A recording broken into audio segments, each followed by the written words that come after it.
I'm Peter Milios from the Finance News Network, and today I'm talking with Lithium Universe. Lithium Universe, trading under the ASX code LU7 with a market capitalisation of approximately $11 million, is dedicated to closing the lithium conversion gap in North America by developing a mine-to-battery grade lithium carbonate strategy in Quebec in Canada.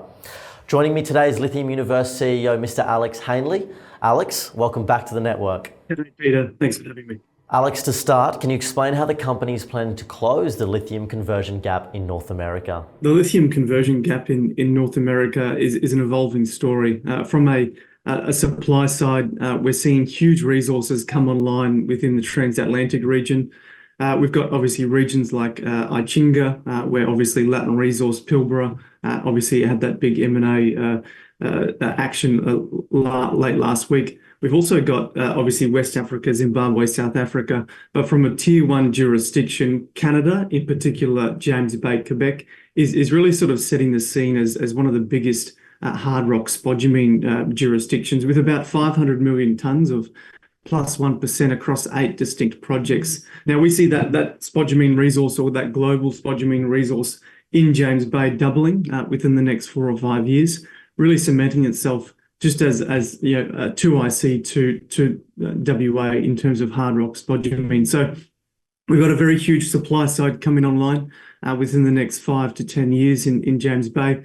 From a demand perspective, there's about 1,000 gigawatts that the Department of Energy have slated that are going to come online with downstream battery manufacturers, including the likes of CATL, LG, Ford. They're all looking at battery and cathode facilities in and around the east coast of North America. So huge supply, huge demand, but currently no lithium converters in North America.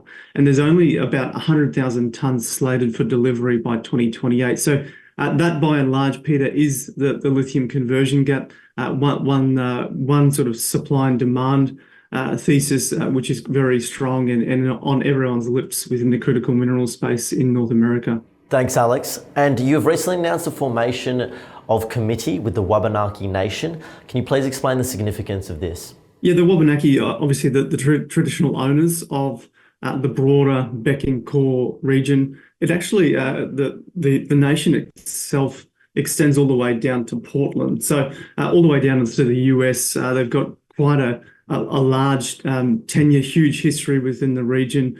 They've been obviously dealing specifically with the Bécancour Industrial Park and the clients there, including Nemaska Lithium, Nouveau Monde Graphite, and a number of other existing or pre-existing companies that have been there for 30 years. So they understand chemical manufacturing, they understand processing and chemical plants. So they've been very practical, pragmatic. They've got a very strong understanding of the battery supply chain and where they fit into it. Obviously, Bécancour is really a big part of the battery transition valley that's been established in Quebec. So this committee is obviously the first steps between LU7 and the Wabanaki, forming a committee to discuss how we go about the next steps of formation of an agreement in the next few months. But also obviously collaboration on the impact analysis. Now, as we've reported previously, there's been no known archaeological issues associated with their site at Bécancour on Lot 22. So now it's just trying to understand, the impact of the process, if any, on the Bécancour area and the socioeconomic, impact as well. So this is just the early stages, Peter, but from initial discussions, they're very practical and pragmatic and willing to work with us. And what are the structures of the joint committee? The structure, as I said, it's forming the committee where we have essentially 2 delegates from either side to talk about how we go about the next stages of forming a formal agreement. Obviously, we're just under option agreement at the moment at Bécancour. So when that does trigger and we do purchase that ground, there'll be a little bit more I suppose, meat on the bones in terms of what we do within the local community. Obviously, training for our staff is very important for LU7 on what the Wabanaki Nation are all about, their customs, but also how we can integrate not only the Wabanaki, but the Becking Core community as a large within process training, obviously employment, and also community initiatives, which is obviously something that we're all familiar with in the industry.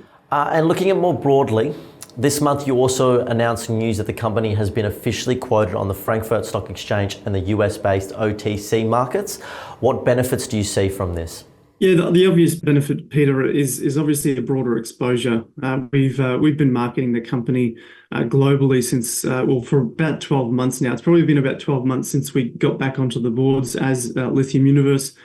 We've done lots of road shows throughout Europe and Germany and Switzerland, really building up that I suppose that the knowledge around this conversion gap that we spoke about earlier and what we're doing to address that. So a natural sort of, I suppose, home for us is obviously getting a presence there as well. A lot of the European investors are very familiar, like Australians are with the ASX, to the Frankfurt and London Stock Exchange. So with some embedded sort of history there with lithium, with AMG and obviously RockTech, it was a very easy home to find ourselves within the Frankfurt Exchange. From an OTC perspective, obviously this is just a stepping stone for us into the North American market. But really what we see here is a very similar story.